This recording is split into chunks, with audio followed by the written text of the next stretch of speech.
Streaming now, this is the Wood TV Live Desk.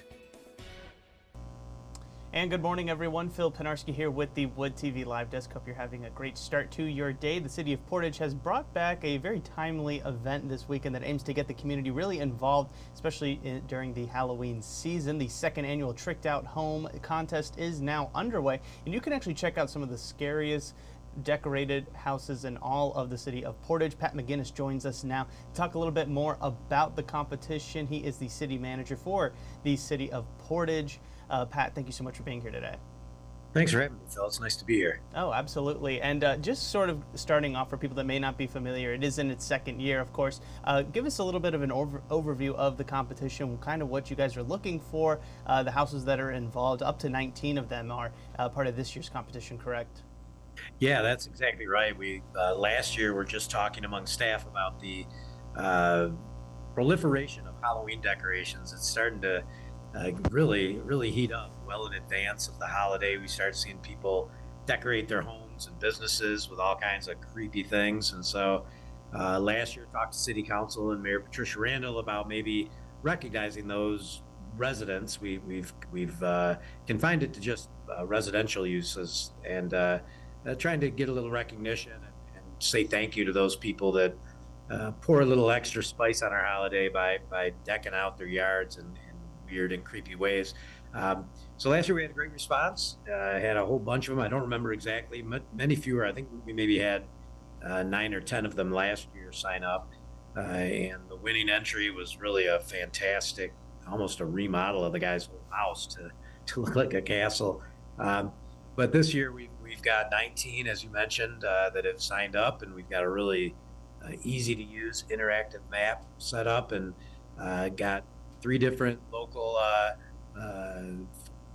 restaurants to come on board and offer the prizes. First prize from the Millennium Restaurant Group, second prize from Jack's Cola's Pizza, and third prize from Fiesta Burrito. So the winners can reward themselves with a little meal out after the holiday.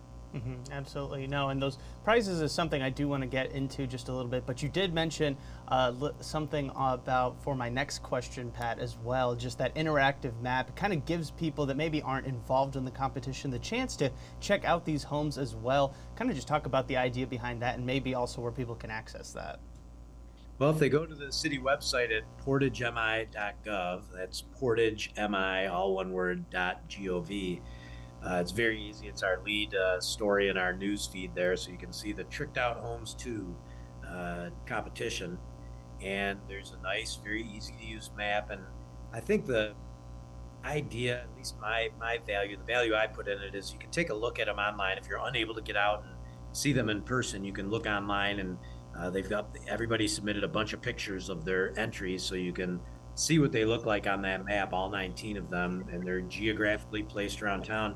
But the other thing that's very useful is if you have littles and you're thinking about bringing them around to look at some of the decos, some of them are a little adult-oriented, I guess I'd say. Some of them people really get carried away and make them, I guess what I'd say is a little gory.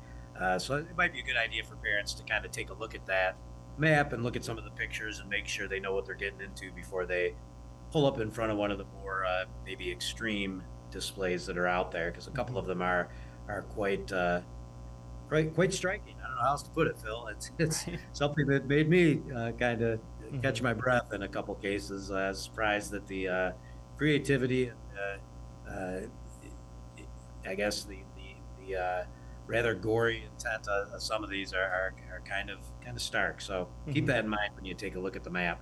Right. But yeah, very easy to use. You can look at it on your phone too, and it makes it easy to get around town too, to go look at them if you do want to drive around this weekend and check them out. Mm-hmm. Yeah, no, it is a super helpful tool, and I want to remind everybody that if you are watching us right now, you can actually go ahead and check out that tool right now. We have a link to it on our website, woodtv.com. Pat, kind of just talking about that, we showed a couple of pictures, and you were right that it is a very useful tool, especially for families that maybe want to go check them out, because some of them are a bit scarier, maybe have a couple more shadows or extra skeletons and stuff like that. But there are also a lot of other ones that are more family focused, seem a lot more pumpkin-y and kind of just, give off a more family friendly vibe. And that kind of just leads into the question about the judging. How does the judging process really work on this? Is it sort of the scarier the better, or is it sort of the bigger the better? How does that whole judging process work? Each year we want to protect the identity of our judges. We do have a couple judges this year who are going to go out and look at them all.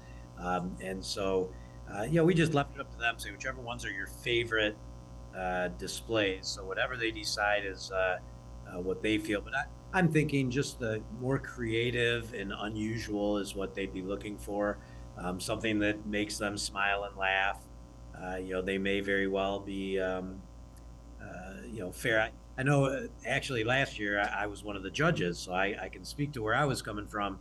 Is I was just looking for the ones that spoke the most of how much work somebody really put into this thing. Some people really put in a considerable amount of advanced planning and construction in some cases.